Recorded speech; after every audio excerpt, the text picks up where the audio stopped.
Big changes are coming to Social Security, and if you depend on it, or have a loved one who does, these updates could affect you directly.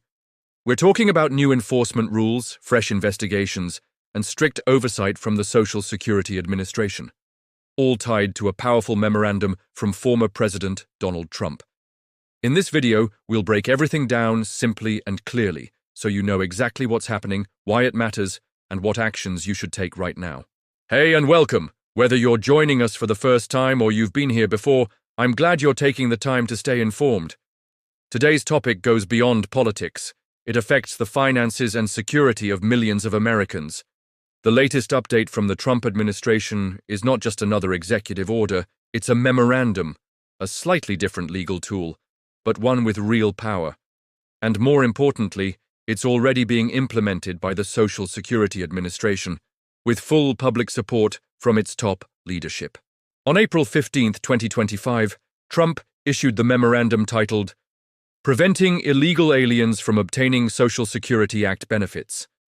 If you've been following this channel, you may remember us mentioning it before, but now it's no longer just a proposal on paper, it's in motion.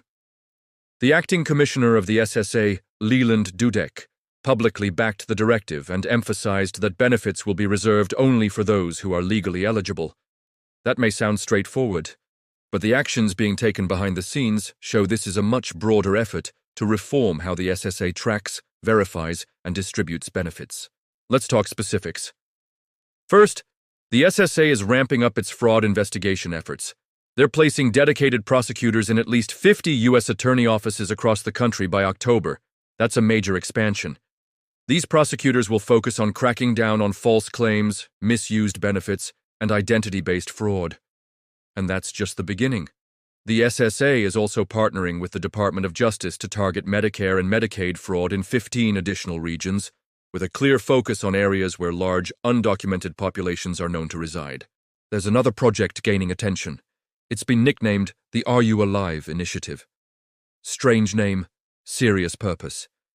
The SSA is now tracking wage activity tied to anyone listed as 100 years or older. If earnings show up under a name that should no longer be active and the personal details don't match government records, that case gets escalated immediately to the Office of the Inspector General, and possibly to law enforcement, but it doesn't stop there. A 2023 audit found that millions, yes, millions, of people who had passed away were still marked as alive in the SSA's database. That's a major vulnerability for fraud. Imagine someone continuing to receive benefits after they've died, or worse, someone else collecting on their behalf.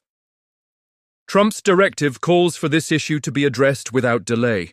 The SSA has been ordered to correct its records and prevent any future misuse of deceased individuals' identities. Now let's talk about penalties. Civil monetary penalties, up to $10,000 per offense, may be coming back. These fines had been used in the past, but weren't consistently enforced. Under this new directive, the SSA is being told to decide whether to reinstate them and create rules to issue fines on a broader scale. This means anyone caught misrepresenting their eligibility or using someone else's identity to receive benefits could face significant financial consequences. And here's a major shift in accountability. It's not just individuals who are under the microscope anymore. State and local governments that distribute Social Security funds are now being watched too. If a state agency fails to properly verify who's eligible, or keeps sending payments to someone who's no longer alive or otherwise disqualified, they could face serious legal or financial repercussions. This is a clear message. No more passing the buck. Of course, these aggressive measures have sparked debate. Supporters of the memorandum argue that undocumented immigrants place a heavy burden on public resources and that cracking down protects the long-term future of the program. They believe this is about closing loopholes and making sure taxpayer money is used correctly. On the other hand, critics point out that many undocumented workers actually contribute to Social Security through payroll taxes, yet receive no benefits in return. And according to SSA's own data, less than 1% of all Social Security payments are made in error. That raises an important question. Is this about stopping fraud, Or is it about making a political statement?